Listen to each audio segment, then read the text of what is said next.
चलिए अब बात करते हैं संभल मस्जिद विवाद मामले की। सुप्रीम कोर्ट ने संभल मस्जिद विवाद को लेकर स्थानीय सिविल जज की अदालत में चल रही सुनवाई पर रोक लगा दी है।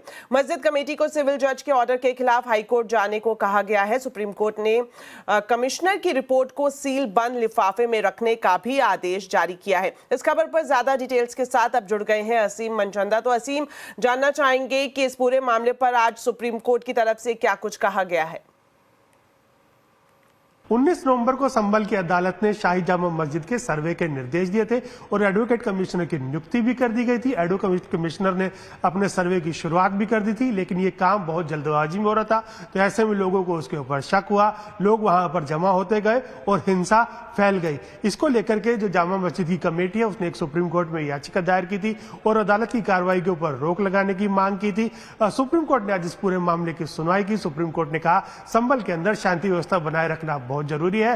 सुप्रीम कोर्ट ने जो निचली अदालत है उसके फैसले के ऊपर रोक लगा दिया। सुप्रीम कोर्ट ने निचली अदालत की कार्रवाई के ऊपर भी रोक लगा दिया। सुप्रीम कोर्ट ने जामा मस्जिद कमेटी को हाई कोर्ट का रुख करने के निर्देश दिए हैं। सुप्रीम कोर्ट ने कहा इस पूरे मामले के अंदर संभल में व्यवस्था बनाए रखने के लिए, शांति व्यवस्था बनाए रखने के लिए प्रशासन को निर्देश दिए और एक पीस कमेटी का गठन करने के निर्देश भी दिए हैं। सुप्रीम कोर्ट ने कहा कि जो एडवोकेट कमिश्नर है वो अपनी रिपोर्ट सौंप सकते हैं, लेकिन उनको अपनी रिपोर्ट एक सीलबंद लिफाफे के अंदर सौंपनी पड़ेगी और इसके बाद हाईकोर्ट इस पूरे मामले की सुनवाई करेगा। जब भी यह याचिका हाईकोर्ट में पहुंचेगी, हाईकोर्ट 3 दिन के अंदर इसकी सुनवाई करेगा और उसके बाद हाईकोर्ट अपना फैसला देगा और सुप्रीम कोर्ट इस पूरे मामले की सुनवाई अब जनवरी के अंदर करेगा।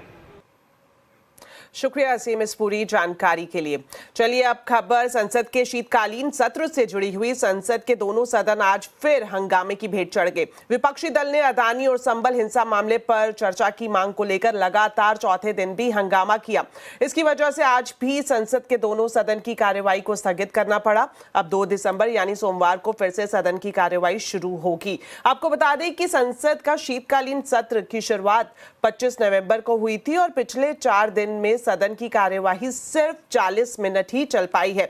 आज भी विपक्ष ने जमकर हंगामा किया, जिस पर स्पीकर ओम बिरला की तरफ से कहा गया कि सहमति या असहमति लोकतंत्र की ताकत है। सदन सबका है, देश चाहता है कि संसद चले। तो चलिए अब एक नजर डालते हैं बाजार के हाल पर। दिसंबर सीरीज के पहले दिन बाजार में तेजी रही। सेंसेक्स निफ्टी बढ़त के साथ बंद हुए। सेंसेक्स की बात करें तो ये 759 पॉइंट चढ़कर 79,803 पर और निफ्टी 217 पॉइंट चढ़कर 24,131 पर बंद हुआ। सेंसेक्स के 30 में से 26 शेयर्स में और निफ्टी के 50 में से 43 शेयर्स में तेजी दिखाई दी। फार्मा, इंफ्रा, एनर्जी शेयर्स में खरीदारी रही। वहीं ऑटो, मेटल इंडेक्स बढ़त के साथ बंद हुए। साथ ही रियलिटी, पीएसयू बैंक शेयर्स में दबाव देखने को मिला। चलिए बाजार की नजर 1 दिसंबर को